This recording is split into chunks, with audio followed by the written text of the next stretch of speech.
Greetings, everyone, and welcome to another episode with On Air with Akilah the Genius. I'm your host, Akilah the Genius.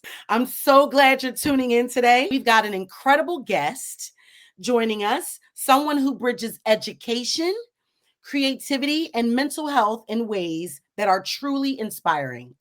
Please welcome Dr. Nichelle Rivers, Assistant Superintendent of Human Resources at Eastern Suffolk BOCES, accomplished visual artist, creative arts therapist, and so much more. Dr. Rivers, thank you so much for being here today. Thank you for having me, Akilah the Genius. Yes, thank you. I'm going to just jump right on in, okay? So, No your problem. career spans over 27 years in education, encompassing leadership, curriculum development, and human resources. How have your experiences shaped your philosophy of leadership in the K to 12 setting? Wow. Wow. So how does my philosophy shape what I'm doing, right? Mhm. So as you've indicated, like I've had a rich and varied um background when it comes to K-12 education and like what that looks like. And it has been like a up and down tumultuous journey. And Mm. so in terms of my philosophy, I believe totally in students first and how are we making decisions that are in the best interest of children. Are we being intentional about ensuring that they have access to every opportunity that every other child has, that they have access to food, access to being safe and secure, being in an environment where they feel safe, where they feel Mhm. affirmed, where they feel that they belong. And so that's a part of my philosophy, and then creating a culture that sustains that and also promotes that and believes in that. And it has not been easy as a leader. Sometimes it's about really being intentional about holding people accountable and making sure that they're doing right by children. If you're not doing right by children, then I don't think that you should be working in education, point blank, period, full stop. And Mhm. so that's been just a part of the work that I do, and I try to surround myself by with like-minded people that also believe that we have to do the very best that we can for children, so that we are doing everything that they need to make sure that they're getting the education that they deserve. Mhm. You mentioned the importance of putting children first. Mm-hmm. And I feel like with this current administration, Mm-hmm. um, there are a lot of things within our society that are in danger. Mm-hmm. Particularly everything that you do, arts, education, right? Creative expression. Absolutely. So, given the current political debates around education and curriculum, Mm-hmm. how do you think these pressures affect students' access to the arts? Are there risks of losing opportunities for creative expression? And how can schools protect against that? Wow, that's a multi-layered question. I want to tackle the first part. What was the first part again? So, how do you think the pressures Mm-hmm. affect students' Affect access students. to the Okay. arts? Yeah. So it absolutely affects students' access to the arts, especially when that there's this banning books campaign that's happening, right? And so you have libraries and museums across the country that are afraid just for having regular programs that they would just normally have. If there's Mhm. any language that implies any sense of, as they call it, wokeness. Now wokeness is this dirty word, and it has been bastardized. And so if there's a semblance of that, people are retreating and people are changing language and people are removing things to prevent potential I guess complaints to whoever they would complain to. But people don't want their funding pulled. And so Mhm. I think it's making it extremely more pressure on the student's ability to access information. We know that AI has pretty much taken over everything, right? And so, how can we be intentional about getting students to think more critically, because everything is just like handed to them now. And so what we're doing in our in my agency is that we're making sure that we have programming that is inclusive of all views, all points, all perspectives, and make sure that we are telling the truth about history, facts about history. And so while we're experiencing the pressure, we we're taking the attitude, we're going to wait until somebody complains about the work that we're doing. And so I think it's about making sure that your culture can sustain the hits when the hits come. Because Mhm. if you are a school district or an agency or an organization, and because the political climate says get rid of everything DEI, get rid of everything equity, get rid of everything that has inclusivity, all of these things. And if you could easily snap your fingers and get rid of those things, then it was never a part of your culture. It was never Mm. indoctrinated into what you believe in. When you believe in something, it can never go away that quickly. The second part of your question, I think you asked about teachers. What was the second part of your question? Are there risks of losing Mhm. opportunities for creative expression, and how can schools protect against that? And so you can answer it, but I feel like you hit on it already with that answer. But are there risks of losing opportunities for creative expression? You could Yeah, delve a I little think deeper there, I into think that. that, yeah, I absolutely think that there are risks. I mean, censorship is a risk to Mhm, all of us, right? And so you mhm. heard about what just happened with Jimmy Jimmy Kimmel. Kimmel, yes. And so censorship is a huge risk. It takes away freedom of speech. It takes away creativity. It takes away so much that we deserve, and that's just a part of the history of this country. And so, Mm, yes, there are huge risks. There's risk of losing funds. They have museums that they're threatening to shut down museums. They're threatening to take out different historical monuments from these museums that have been in existence for years. And so there's a huge risk. And so, and the thing about it is it's going to like trickle down. It's going to be this trickle down effect. Once it starts hitting the museums and the libraries, and then it's going to go to the schools or vice mhm, versa. And mhm. so, until people really start understanding the I guess bait and switch that's happening, because it's so much smoke and mirrors and bait and switch Yeah. that's happening. There are distractions happening that are getting us to look over in this direction when all of this mess is happening over here, and they're changing things and rolling back laws and rolling back protections. And so if we as a society don't look at the distractions Yes. and keep our eyes on the things that Mhm, intentionally mhm, impact us, then a mhm. lot of stuff is going to happen before we're going to blink an eye, and then things are just going to be done. Mm. So when we keep our heads down, so to speak, and stay Mhm, focused, and not pay attention to the distraction and the mhm, propaganda and all of mhm, that, regardless of what they're doing, as a culture, as a people, we have always seemed to rise above all of that, mhm. right? But how do we ensure, though, that our children, that the arts, that education, that the children are still able to think critically? Because again, like you said, AI, but not just AI, we've got social media, we've got these video games, right? Our children rather are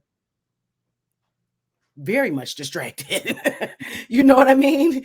Has nothing really to do with the political climate, but maybe that's all part of it. Talk a little bit about that. Like, what do we Yeah, do to ensure? I think we have to go back to the basics. Like, I grew up in a time when we woke up, we had breakfast, and we went outside. Mhm, We mhm, walked the neighborhood, we climbed trees, we played mhm. games, we played dodgeball, we walked to the park. I mean, we did activities. If there was a tough tussle and somebody got into a fight, guess what? We handled it right then and there. Because if Right. we didn't handle it, somebody's mama was going to have to handle it, and they were going to Mhm, handle it in a way like, it's like everybody was raising us, like the village was raising us. And so Mm. there was no none of this pulling out guns and doing all of this. If there was a disagreement, we handled it, right? And so when you think about the historical context of that, and the historical context of our people, our community, we were a community. And Yes. I think there's been intention about dissolving the community that exists, especially as it relates to Black and brown people. And so when we go back to the basics, when we pull the cell Mhm. phones from our children, Mhm. when we pull the video games, and we sit down and we have conversations about, what happened 20 years ago, what happened 30 years ago. Storytelling is at the root of who we are. Mm. And if we don't continue to tell the stories of what happened with our people, our Yeah. forefathers, our foregrandmothers, all of those people that came before us, and we Mhm. don't continue that legacy and pass those traditions down, it's going to be lost. And so if our people stop paying attention to wanting to be the friends of their children, you cannot be friends with your children. We have to hold Mhm. them accountable. We have to make sure that we teach them how to work, a good work ethic. We teach them how to show up. If you say something, then do what you say. It's Yeah. real. It's real. It's real simple. If you make Yeah. a commitment to something, then follow through with it. We are raising a generation of entitled young people, and it's our fault that they're entitled. Take away the social media, take away the cell phones, take the freaking TVs out of their rooms, have conversations, sit Yeah. down with our young people, teach them how to take care of themselves. When you look at those videos from Asia and China and all those places, right? They have freaking 5-year-olds and 6-year-olds ironing clothes, sewing. I mean, just doing basic life skills. Mhm. Mhm. So, because they're intentional about teaching those life skills, those Mhm. 5 and 6-year-olds already know how to take care of themselves if mama can't get up out of the bed because she's depressed. If Mhm. mama's having a bad day and she's not feeling well. But we some of our babies they will sit there Because they and don't know what to do. because they don't know how to take care of themselves. They don't know And what to do. we are doing a disservice to our young people. And We are. if we don't stop, I mean, if we don't stop immediately, then we're going to have a problem. I don't know how they're going to take care of us because they can't take care of themselves. And somebody's going to have to take care of us because we're all getting older. Yeah. There are, a lot of other cultures. This is a conversation that I have a lot. And it's funny because it seems like everybody that I'm interviewing, there's some sort of interlocking theme and or, connection, right? I was talking to Charlemagne the God at Mhm. the International African American Museum in South Carolina. And there was an exhibit there called Seeking Gullah Geechee. And in that Mm. video, it talked about the importance of not just remembering the stories, but also sharing the stories, Yeah. no matter how bad they are. Yes. And so when you said that, my mind immediately went there because that was the question I asked him. I said to him, "What stories come to your mind when you think about, the video we just watched, right? Talking about passing down stories because that is so important. Storytellers, talking to our children. I feel like you do a lot of that with your art. So, is there any piece in particular you want to discuss? Whoa. So there's this one piece. I consider myself to be an artivist. Okay. And Oh, so yes. I'm combining art, with whole activism and all of that. So artivist, Yes. right? And so there's this one piece is a part of my Stolen Lives project, and my Stolen Lives project is a project that's near and dear to my heart, and it's where I have the opportunity to really convey a message as it relates to the transgender population, gender nonconforming population, and those that just don't fit in this binary box. And so this particular piece features an image of a person in a straitjacket. On Mm, one side of the person's face is the female features with the hair, and then on the other side of the person's face, it's male features. And so, oftentimes, people make assumptions about people from the transgender population, right? And they make these assumptions like, well, this is a choice, and one day you just wake up and say, I want to be transgender. It doesn't work like that. And so there's oftentimes this internal struggle. And so mhm, the straitjacket represents this internal struggle of trying to get out of this body what you want the world to see, what you feel, but oftentimes you're so restricted that mm, can't you can't bring those aspects of who you are out to show. One, because you're at risk of someone doing harm to you. Two, you're at risk of family rejection. Three, mm, you're at risk of potentially losing your job. So there are so mm, many things that restrict both physically, mentally, and societally, that restrict people, and they can't be their true selves. And so this is one of my favorite pieces in the Stolen Lives Project. It's an amazing piece, and it says a lot. And if you see it in person, the texture, um, the sternness in the face, the mhm, sincerity in the face, it's a lot to take in. So, mm, but I guess that's the piece that I would mm. want that I would want to talk about. Well, that leads me, I want to say, to mental health, right? Yeah.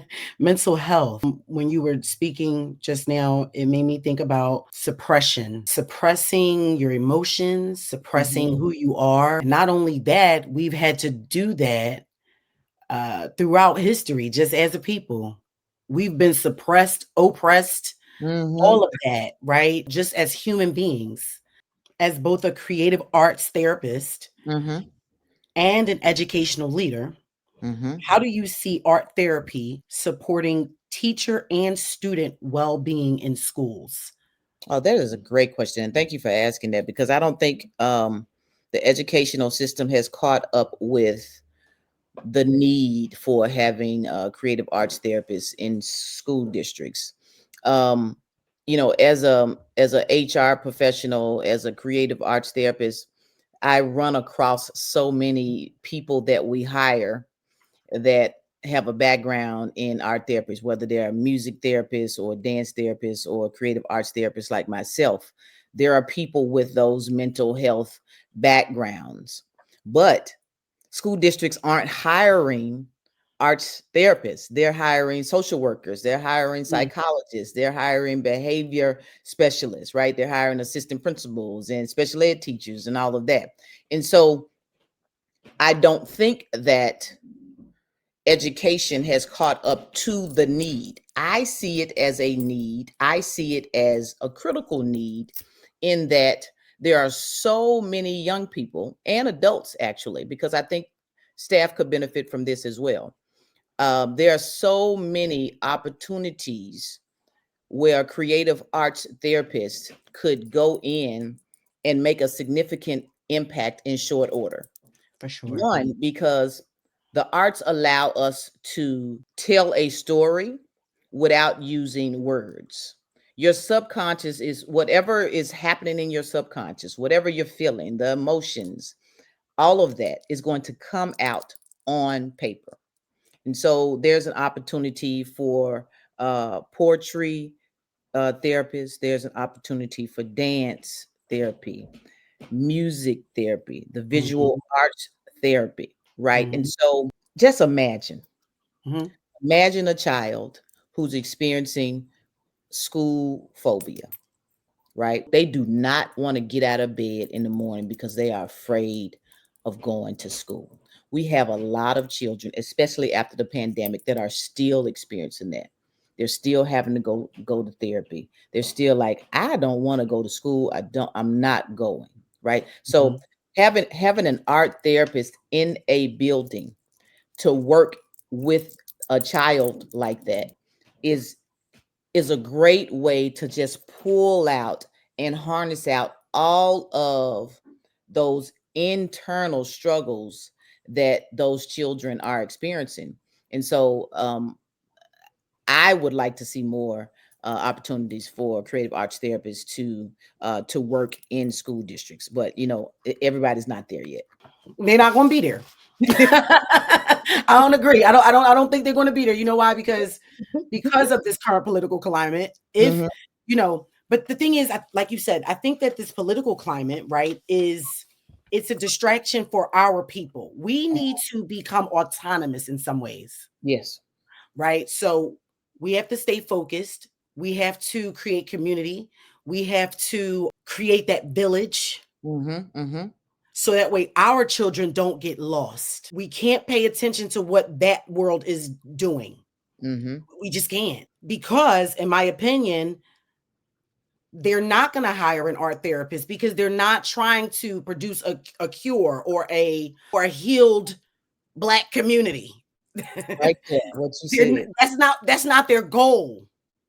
So they want to continue this pipeline to prison sort of Yes. a thing. So they will hire a social worker, which is, very close to what's the person that you have when you're in jail, which when you come out Oh, parole officer. exactly. Mhm. That's exactly what it is. It's a parole officer for K to 12 kids. Mhm. Mhm.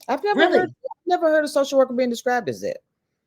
That's what it is. I mean, like, in a school, why would Mhm. you have that or a climate control person Mhm. as Mhm. opposed to an art therapist? Mhm. Mhm. Mhm. Why not give the student something that's going to actually work? Come on now. Because that's not the goal. Yeah. So, how do you encourage? We're going to talk a little bit about innovation and creativity. Okay. How do you encourage outside the box thinking among staff who may be accustomed to traditional administrative approaches? Yeah, so that is just who I am. Yeah. The great thing about my current position is that I work on a team where I can show up every day unapologetically Black, unapologetically queer, and unapologetically Southern. Yes. So I'm a Southern girl through and through. And so when when I think about being creative and thinking outside of the box, I am very intentional about that, especially in the workplace. So I have a leadership team that is my leadership team for human resources, and then we have an overarching leadership team that oversees the agency, which I am a part of that cabinet. So I am constantly bringing creative ideas, how we can increase morale, how we can get feedback from staff, like what are we doing to make sure that we are being innovative. Mhm. We we use the word innovation in our conversations. We also, when we're having these conversations, we also like to look at the unintended consequences. And so this year, I've created a HR Connection newsletter. So we're going to be Mhm. sending out a newsletter monthly to everyone in the agency. We have over 2,700 employees in our agency. So we're going to be sending out a monthly. We sent out the first one last week, so that's the September edition, and it really just talks about culture and updating them and providing them with updates on new people we've hired in the agency. We're also, for my department, we're going to be piloting stress first aid. And so, stress first aid allows people in the human resources department specifically to put up these little cards. And so, the card shows whether or not you're having a good day, bad day, if you need some emotional support, if you need to go on a walk with someone in the office. These cards, they're red, yellow, orange, and green. Green means you're having a good day, right? Um, the orange card means I'm a little stressed. Somebody may need to may need to check on me, right? And Mhm, then mhm. as you keep going with those cards, we know how to do interventions to support you. And so that's something that's outside of the box.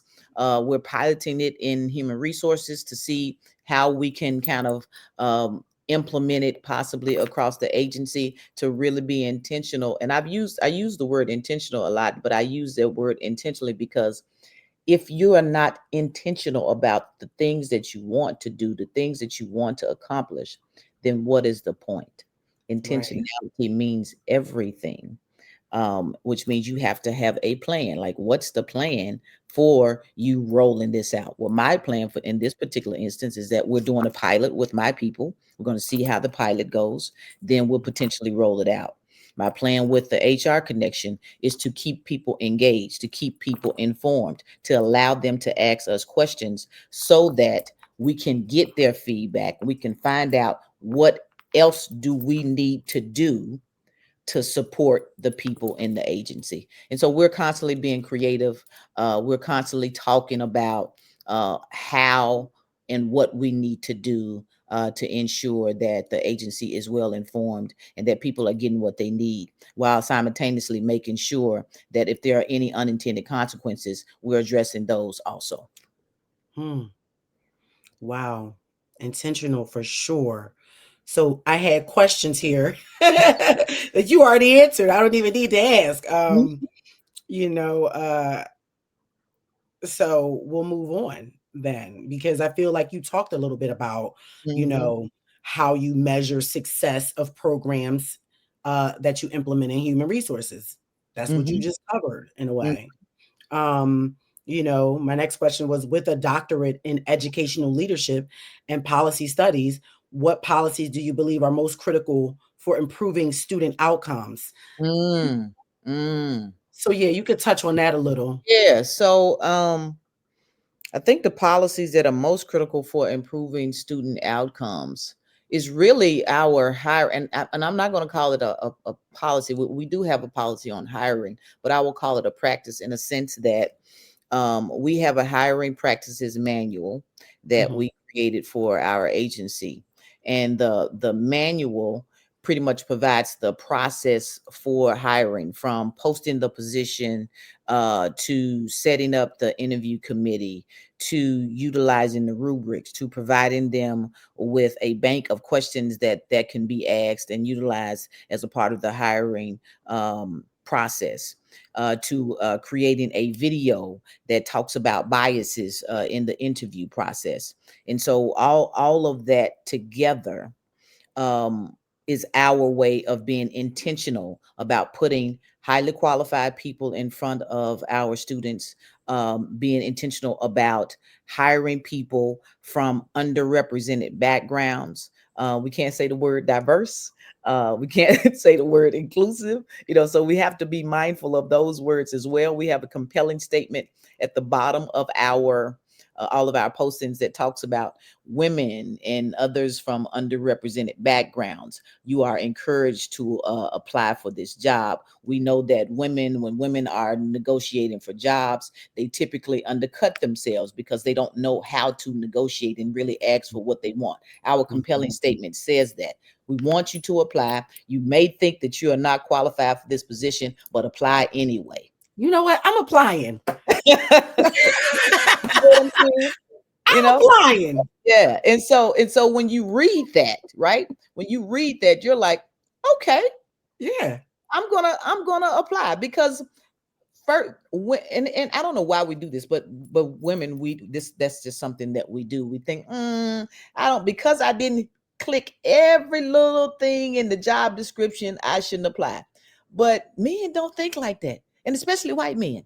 They will Hmm. apply with a high school diploma for a VP job just because that's And get it and get it and what then or no and not get it and think that the black woman who got it only got it because of a DEI.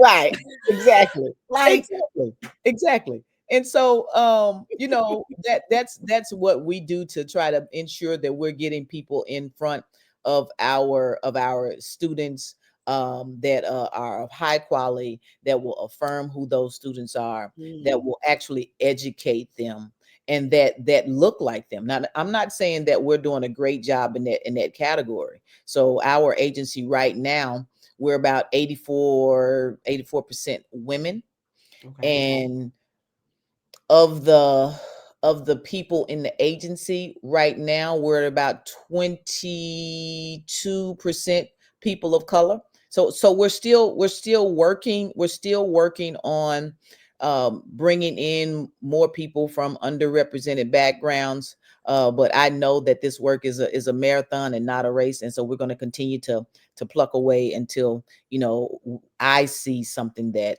I'm proud of. Although I am proud of the small steps and the small successes, we still have a long way to go. For sure. Hmm. Wow. Wow. You are truly an inspiration.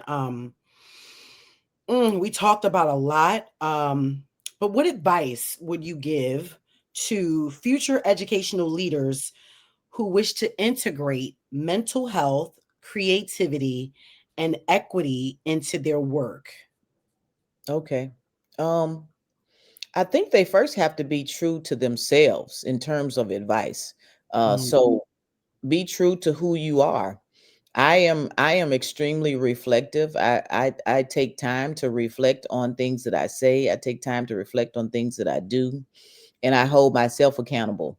I am not afraid to apologize for a mistake. I don't blame others when it comes to decisions that come out of the human resources department. That falls on me. Even if mm, a member of my team made the decision, I've given them the autonomy to make the decision, but ultimately it falls on me. So I'm not sitting in the meeting throwing my people under the bus. And so if you can't be a leader that moves like that, then don't be a leader. So that's a piece of advice I give to them. You got to protect your people. Protect mhm, your people. So I hold my people accountable. I coach my folks. We have very difficult conversations. We celebrate the successes. We have very, very data driven conversations about what's working and what's not working. And so when you look at your work through a lens of equity, if you're not looking at data to identify what's working, what's not working, and then those unintended consequences that kind of come with some of the decisions that you make, then you're not looking at it through an equity lens. Because if you're looking at it through an equity lens, all of those things have to be considered. And so mm, also with the creativity part, encourage your people to be creative, encourage your people to think outside of the box. But as a leader, you have to have a relationship or establish a rapport with your folks so that they know they can come to you with creative and innovative ideas. Some leaders um, are intimidated by creativity, and some people are also resistant to change. mhm. If you are resistant to change, if you are intimidated by creativity, if you are intimidated by people on your team potentially outshining you, then you probably should not be a leader. Right. Because in Full some stop. ways, that's the goal. You want Yes, them to outshine you, yes, right? yes. And I feel like not only do you hold them accountable, but you definitely hold yourself accountable. And being true to yourself, do you think that, that has anything to do with you being a student at an HBCU? Mm, Like probably. did that Yeah, my time, and I'm going to mention that my HBCU, Tennessee Mhm. State University, go Big Blue Tigers, Uh-huh. Nashville, Tennessee. And so I absolutely think that my time at Tennessee State University helped me be the person that I am.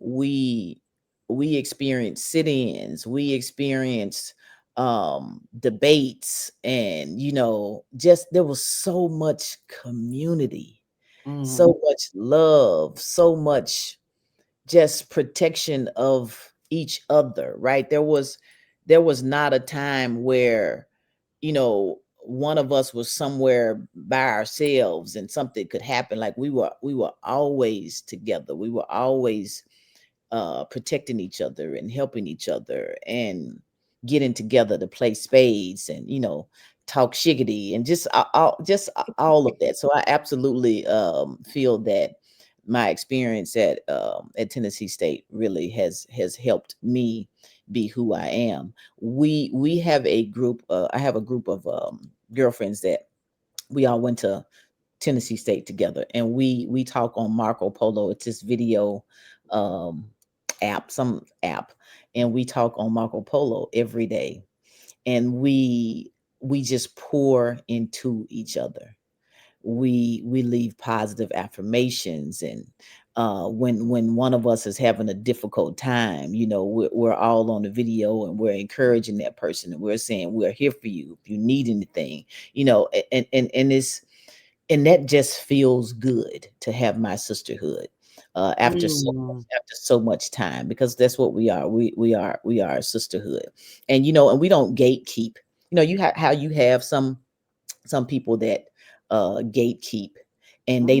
they don't want other people to benefit from whatever this good is. We're not like that, and if you gatekeep, then you're not being true to your people. You're not being true to yourself and others. That's selfishness. Gatekeeping is selfishness. If you are coming up and you have some information that can help others come up, why not share it? Why not share it? And and we Because and we they don't want to be outshined.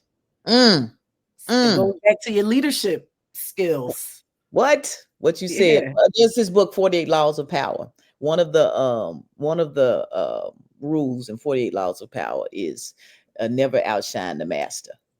And Mm.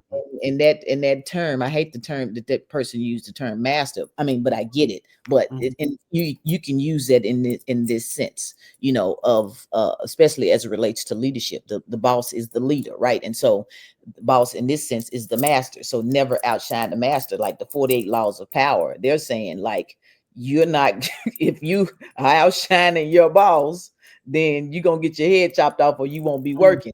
And that's unfortunately the Mm. case when it comes to people. They don't want to share information, and that's really unfortunate.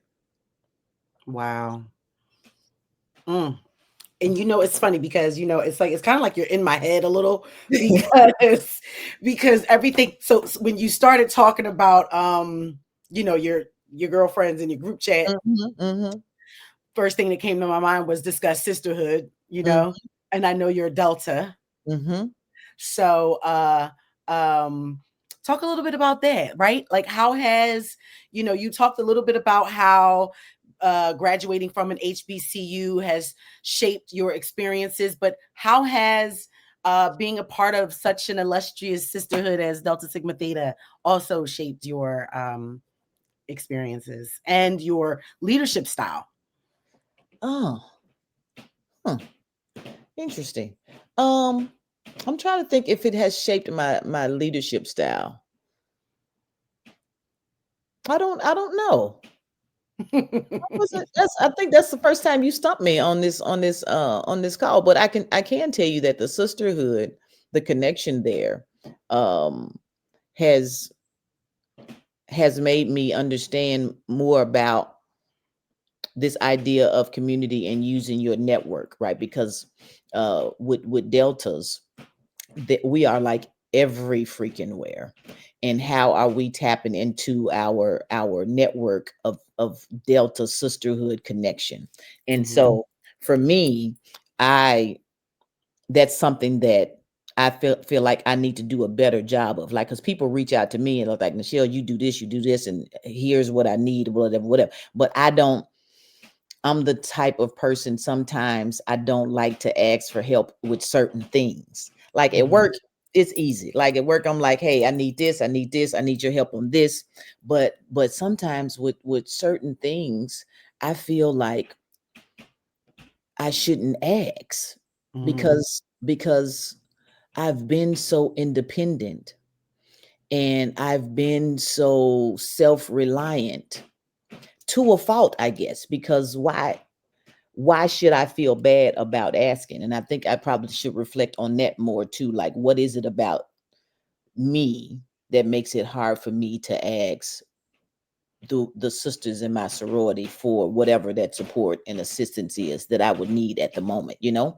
So that's something I'm definitely going to have to reflect on more to kind of get to the root of what that's about. Well, It may have something to the do with, therapist needs therapy too. oh, absolutely. Absolutely. Absolutely. Are you in therapy, if you don't mind me asking? Yes. Yes. You are? Okay, good. That's good. Yeah. I need Yeah. to find me a good therapist, to be Yeah. honest. That's what Yeah. I'm working on. Yeah. Finding Good me for a you. good therapist. We all need it. We all need to sit on somebody's couch. Period. So, is there anything that you want to promote? Anything else that you want to like leave us with? You want to talk about? Do you have like a book coming out? A new exhibit that you're going to be, doing? Anything you want to So leave us with? I am going to be in Memphis, Tennessee, November 21st. I will be the keynote speaker, and I will be having an exhibition on the Stolen Lives Project at the Civil Rights Museum in Memphis, Tennessee, November 21st. I think the time is 6 to 9. It's going to be an interactive art exhibition, again, about the Stolen Lives Project. I will be speaking. We will have partnerships from some trans organizations there in Memphis, Tennessee. I'm super, super excited about it. And what else? I'm working on a book of poetry. And yeah, that's it. That's it for now. That's it for now. Okay, wonderful. So, if we want more information about the Stolen Lives Project, even to just see your art, where do we look? So if you go to my website, www.niriart.com, it will take you to my website where there's a lot of information. My Instagram, which I have not been posting on, but I think I'm trying to get back into it, is Nichelle Rivers Art on IG. The Stolen Lives Project is on IG. It is at Stolen Lives Project on IG. So, thank you again, Dr. Nichelle Rivers. For more information on anything Dr. Nichelle Rivers is doing, please check out her website at www.niriart.com. Yes. And we'll see you again next time.